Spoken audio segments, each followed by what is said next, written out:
Bismillahirrahmanirrahim. Assalamualaikum warahmatullahi wabarakatuh.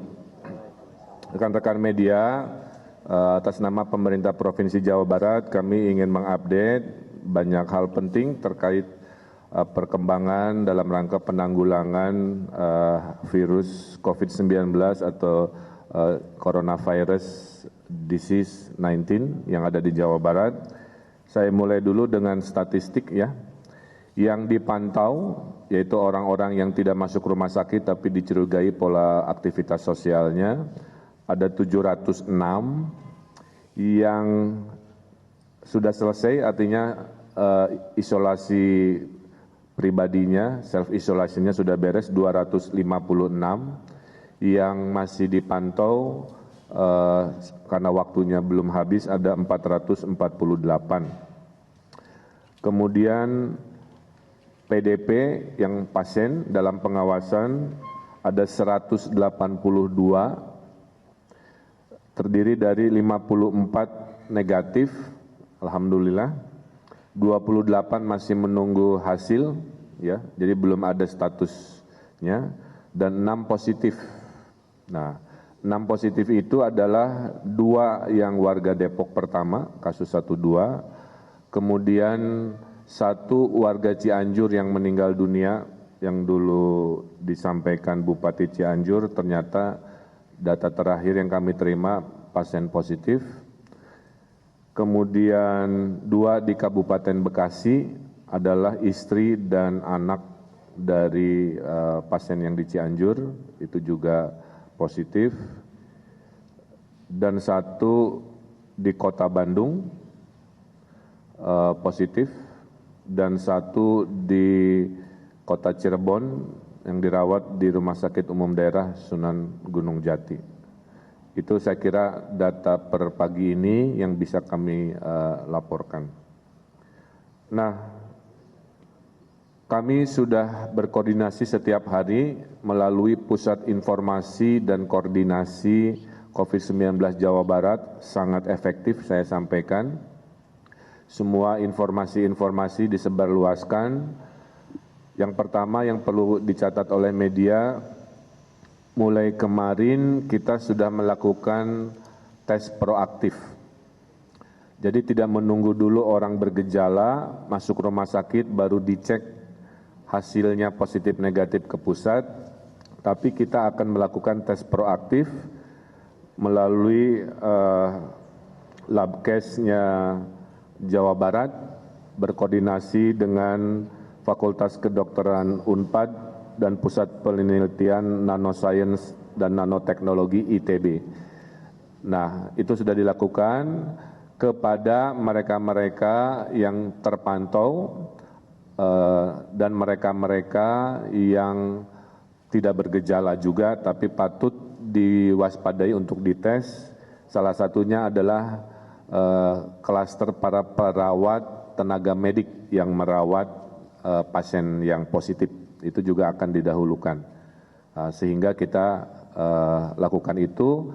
Kemudian juga tenaga kerja asing yang kita curigai itu mungkin ada di Karawang, akan kita tes juga, dan keluarga-keluarga dari yang pasien itu juga akan kita tes juga, sehingga kita akan melihat. Mohon doanya mudah-mudahan tidak ada yang positif, tapi kalau positif berarti terjadi peredaran bukan hanya di orang-orang yang bergejala, kira-kira begitu. Ya. Nah, itu yang pertama, kita tes proaktif itu hasilnya akan keluar kurang lebih 5 jam, ya, 4-5 jam dari hasil tes. 1 orang ditesnya 2 tahap. Ya, teknisnya ada di kedokteran, jadi hasilnya bisa diketahui dengan cepat untuk kami jadikan panduan bagaimana merespon selanjutnya. Saya kira itu ya, jadi Jawa Barat sudah mendahului untuk melakukan tes proaktif tanpa menunggu semua harus dari Litbangkes Pusat. Yang berikutnya nanti siang kita akan rilis sebaran di mana saja mereka-mereka yang dipantau itu, ya. Memang saya laporkan melihat data terakhir mayoritas di Bodebek kalau di Jawa Barat.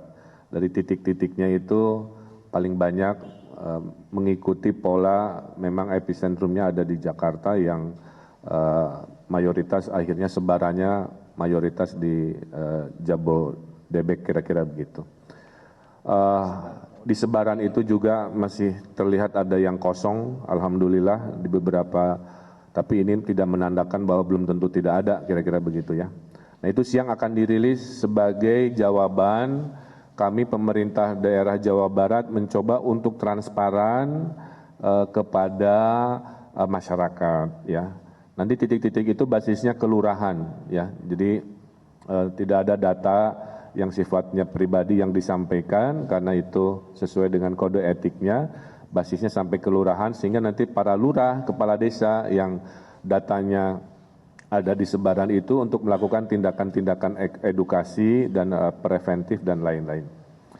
Yang ketiga adalah kami kemarin seharian berkoordinasi dengan para sekda, para kepala daerah terkait sekolah di rumah ya. Perbedaannya dengan yang lain kami tidak mengumumkan kemarin, diumumkannya sekarang. Kenapa? Karena kami konsepnya adalah bukan libur. Jadi mohon media jangan menggunakan kata libur ya. Yaitu bersekolah di rumah. Jadi pemerintah Jawa Barat akan selama 2 minggu dari besok sampai 2 minggu berikutnya akan menyekolahkan anak belajar di rumah dengan kurikulum yang kemarin seharian kami persiapkan. Apa itu kurikulumnya? Kurikulumnya setengahnya dalam 2 minggu itu adalah kurikulum pendidikan tentang virus COVID-19 dengan interaktif dan teknologi. Jadi anak-anak itu belajar di rumah, mengerjakan PR, tanya jawab via HP dengan orang gurunya, sehingga akhirnya anak-anak ini menjadi agen edukasi. Ya. Jadi saya ulangi lagi, belajar di rumah bukan libur, belajar di rumah selama 2 minggu untuk disiplin di jam sekolah untuk belajar dengan tugas-tugas dan panduan dari guru yang sudah diatur oleh tim kurikulum yang disediakan oleh Kepala Dinas Pendidikan. Ya.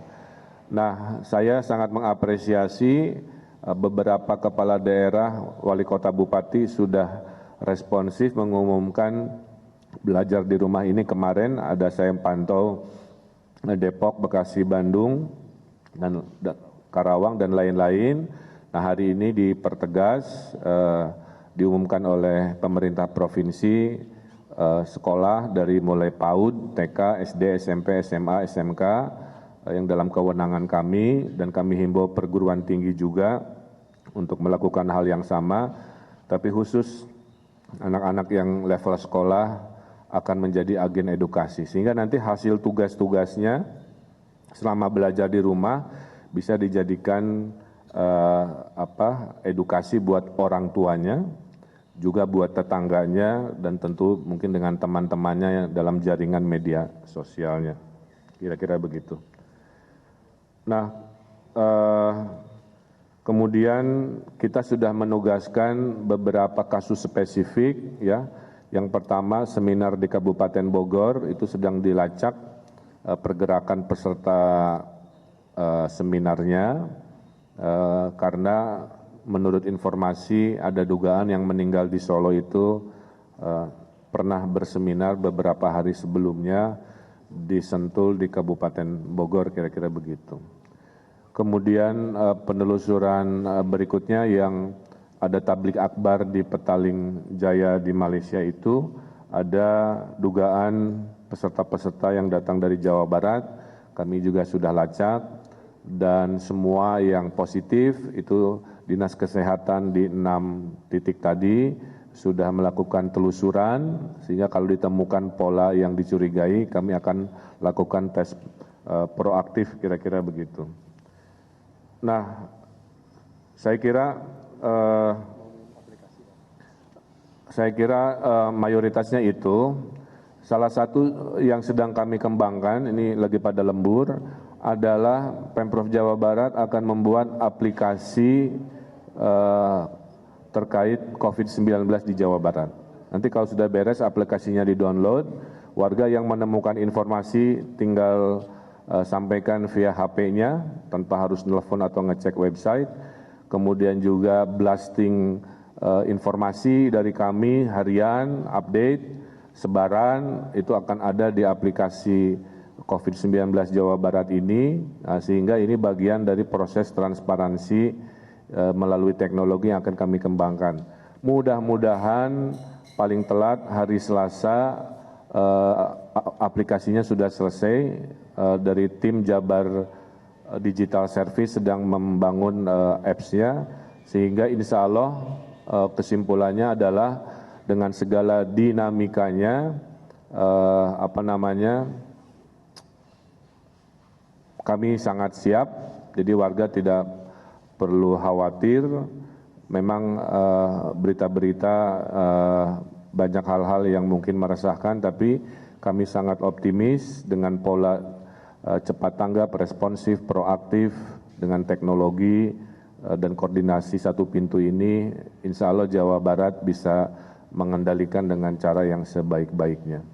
Kami juga sudah mengurangi kegiatan di Gedung Sate, ya. Jadi selama 2 minggu interaksi saya dengan para dinas-dinas akan lebih banyak telekonferensi, ya, melalui teknologi juga. Kemudian kegiatan publik di Gedung Sate juga sudah dikurangi, mayoritas sudah dibatalkan.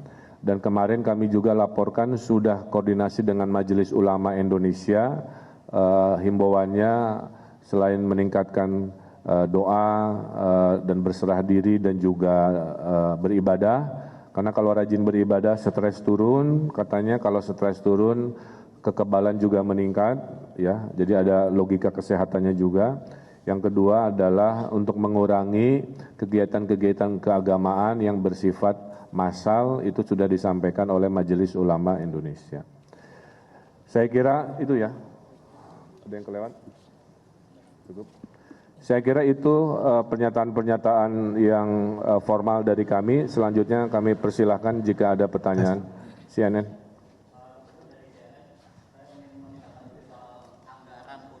Terima kasih. Soal anggaran Pak Gubernur, ini beberapa hari lalu memang kan sudah rapat dengan anggota DPRD Jawa Barat begitu ya, terutama Komisi 5 begitu. Nah, selain APD, karena kan di Tasik, kemudian di Garut, waktu itu menggunakan jas hujan gitu. Sudah dikirim 10. Ya. Iya. Nah, kemudian selain sarana dan prasarana, kemudian dari anggaran itu akan digunakan untuk apa saja? Dan kondisi ruang isolasi di rumah sakit di Jawa Barat seperti apa Pak Gubernur? Terima kasih. Ya, jadi anggaran itu dibagi 2 tahap, Kang. Tahap pertama sekitar 24 miliar. Ya, tahap kedua sedang disiapkan 50 miliar jika angka yang 24 ini tidak mencukupi. Mayoritas 24 miliar itu akan dibelikan untuk alat kesehatan, ya. Tidak hanya alat pelindung diri, tapi juga alat respirasi, ventilator lah. Buat orang yang sesak-sesak napas itu permintaan banyak, ya. Yang berikutnya adalah tes kitnya, yang nanti ribu-ribu orang yang tidak bergejala yang akan kita testing, itu juga sepertiga dananya akan kita belikan untuk itu. Sehingga kalau nanti ada eskalasi, kami punya kemampuan untuk mengetes lebih banyak, itu sedang kita belanjakan. Nah, saya kira itu. Kemudian per hari ini semua rumah sakit yang kekurangan alat pelindung diri sudah kita distribusi, termasuk tadi bukan Garut, Tasik ya. Tasik sudah diberi sekitar 10, ada permintaan banyak. Sambil tolong diingat juga di tiap kota kabupaten ada dana darurat juga. Jadi kombinasi nanti saya belum tahu, saya tugaskan Pak Sekda untuk menguatkan. Jadi tidak hanya sepenuhnya dari pemerintah Provinsi Jawa Barat, ada di lokus masing-masing.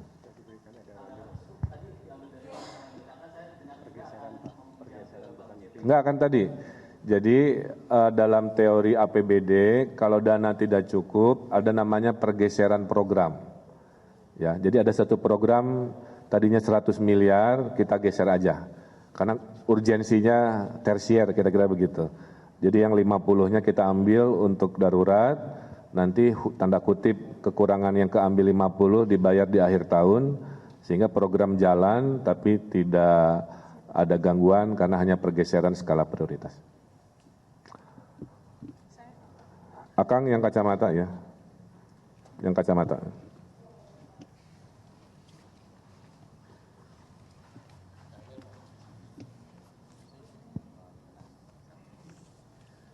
Assalamualaikum, Ari dari liputan6.com.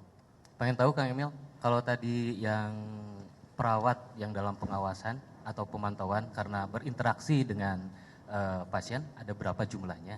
Kemudian itu di RSUP, RSUD atau di puskesmas atau vaskes yang lain? Nuhun. Jadi gini Pak, kita kan ada 3 ring ya. Ring 1 itu adalah rumah sakit rujukan, jumlahnya 9, kemudian 8, kemudian ada rumah sakit ring 2, itu ada 27, sisanya rumah sakit kecil-kecil atau puskesmas. Nah, kalau ditanya total perawat kesehatan, tadi dari Pak Kadis menyampaikan kurang lebih 200 sampai 300-an tenaga kesehatan, itu yang nanti akan kita tes juga. Walaupun mereka sehat atau terlihat sehat, supaya memastikan kita waspada satu langkah di depan. Total jadinya? Ya, total. Cuman dicicil waktunya. Akang? Soal proaktif tes itu, pengen tahu tes kit yang dipergunakan itu yang mana ya Kang? Kan ada beberapa negara juga, kalau nggak salah kemarin Singapura juga menawarkan Indonesia untuk menggunakannya. Ya, intinya produknya dari luar negeri Kang. Saya tidak bisa sebutkan negaranya, tapi dari negara Asia yang sudah teruji di negaranya dan barangnya memang tidak ada di Indonesia. Saya pemerintah provinsi sudah membeli duluan kira-kira gitu ya, sebelum rame-rame ini, sebagai waktu kita umumkan siaga 1, ingat ya, awal Februari waktu di Hasan Sadikin, itu kan sebenarnya tanpa diberitakan kita melakukan langkah-langkah proses untuk kesiapan ya. Jadi salah satunya adalah membeli test kit itu dari negara-negara tetangga Asia yang hubungan baik dengan kita. Insya Allah nanti diatur oleh kita kategori siapa-siapa. Mungkin salah satu dari wartawan juga kalau berkenan nanti kita bisa atur ya siapa-siapa yang mungkin ada perlu dites kira-kira begitu. Laboratorium yang disiapkan untuk melakukan tes itu Kang? Ya, jadi Labkes Jabar ini kerjasamanya tadi sudah saya sampaikan dengan laboratorium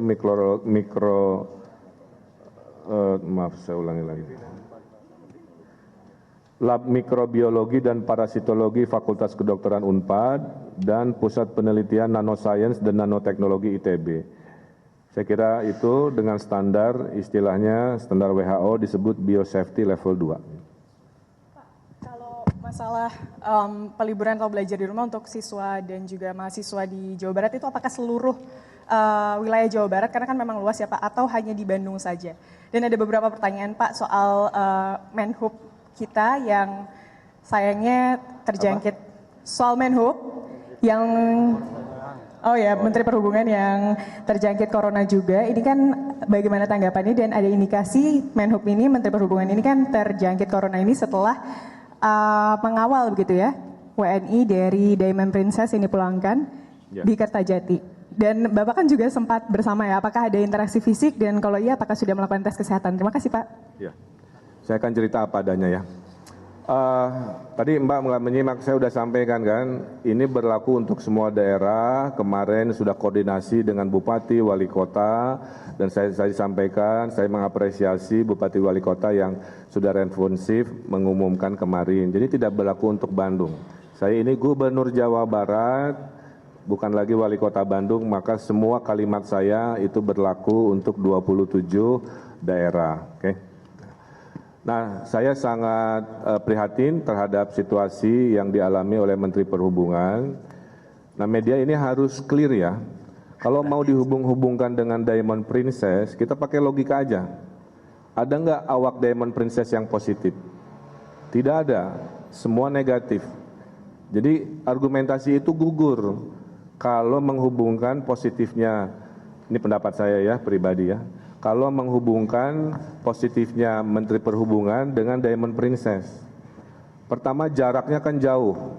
Waktu si WNI datang, kita hanya memantau dengan jarak 500 meter, turun langsung ke bis kan begitu.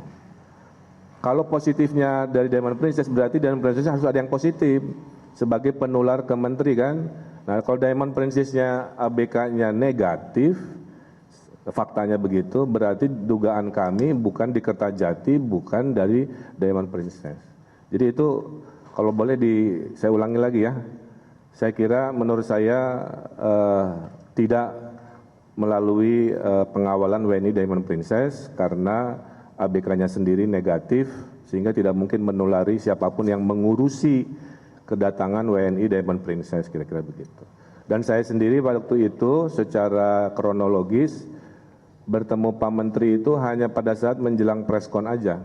Karena selama proses dari maghrib sampai malam, Pak Menteri hilir mudik ke Indramayu dulu, ngecek pelabuhan, dan sementara saya dengan Pak Doni Monardo berada di hotel transit dan baru bertemunya di detik-detik melihat dan preskon. Jadi tidak ada perbincangan sedikit pun khususnya saya dan tidak ada interaksi fisik sama sekali. Jadi kalau boleh mohon maaf jangan didramatisir urusan Kertajati Diamond Princess-nya ya. Saya kira logikanya mengatakan sangat jelas.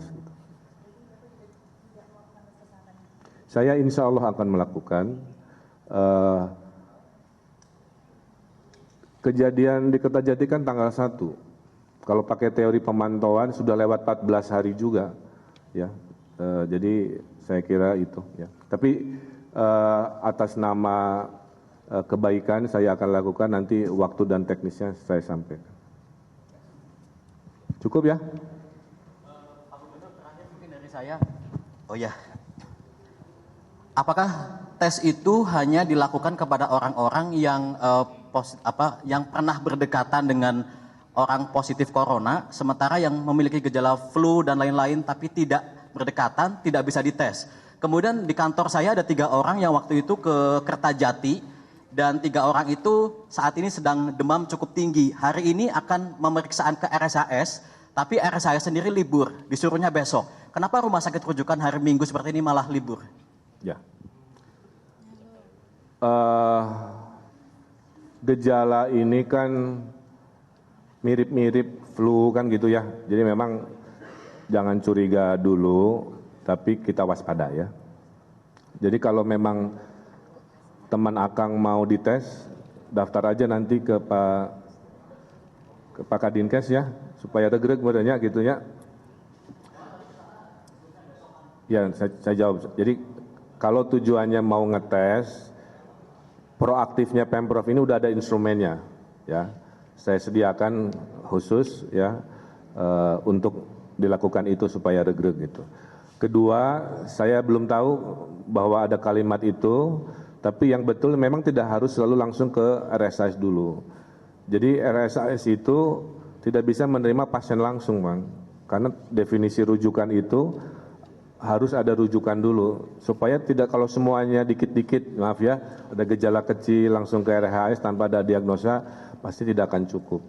Dan kalaupun penuh, mungkin alasannya begitu, ada 7 rumah sakit lagi. Kalau di Bandung kan ada Rotin Sulu, ada mana lagi di Bandung?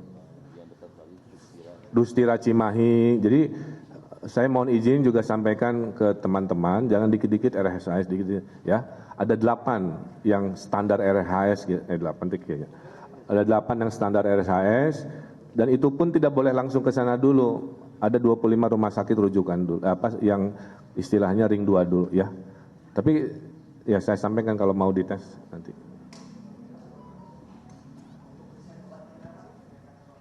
Ya. Saya tadi malam berdiskusi panjang dengan kemarin dengan Ibu Profesor Kerry Lestari. Itu sedang dilakukan intensitas penelitian untuk memastikan sembuhnya seratusan pasien di Wuhan itu karena klorokwium fosfat alias KINA itu. Pertanyaan kedua, kalaupun iya kan, apakah produksinya memadai? Nah, saya kira beri kita kesempatan ya untuk 1 atau sampai 2 minggu memastikan konfirmasi itu lebih positif dan tidak ada salahnya keilmiahan ini juga memberikan kabar baik. Saya juga titip ke media, seimbangkan berita yang negatif juga dengan berita positif. Berita positifnya yang sembuh juga kan ada ya, orang-orang yang sembuh, kemudian potensi obat ada, kemudian tren turun di Tiongkok juga tolong dilaporkan. Beberapa rumah sakit di Tiongkok kan sudah ditutup karena jumlah updatean hariannya sudah menurun, bahkan sudah kurang dari 2 digit, kira-kira begitu. Negara-negara lain sama. Memang kalau lihat polanya, shift-nya itu ke Eropa, kira-kira begitu. Justru Asia yang sumber pertama itu lagi tren turun, tren naiknya ada di Eropa. Mudah-mudahan kita bisa melakukan hal ini dengan terukur, ya, dengan waspada, semua terkoordinasi, ya. Soal himbauan aktivitas di ruang terbuka yang mengumpulkan banyak orang, kayaknya kelewat tadi, Kang. Ya, jadi saya sudah berkoordinasi dengan kepolisian untuk mengukur kegiatan-kegiatan yang hukumnya tidak wajib, kira-kira begitu ya. Yang hukumnya tidak wajib untuk diukur apakah punya potensi risiko yang besar atau tidak. Kalau risikonya besar, saya kira tidak akan diizinkan. Kalau risikonya kecil bisa terukur, saya kira itu bisa dilakukan upaya-upaya antisipasi kewaspadaan. Contohnya, Pak, gimana dengan kami yang harus setiap hari bekerja, naik kereta api, naik KRL, kan begitu. Ya itu kan berarti urusan wajib ya, kalau tidak dilaksanakan karena status kotanya memang tidak ada status lockdown atau isolasi, maka kegiatan mencari nafkah masih dilakukan.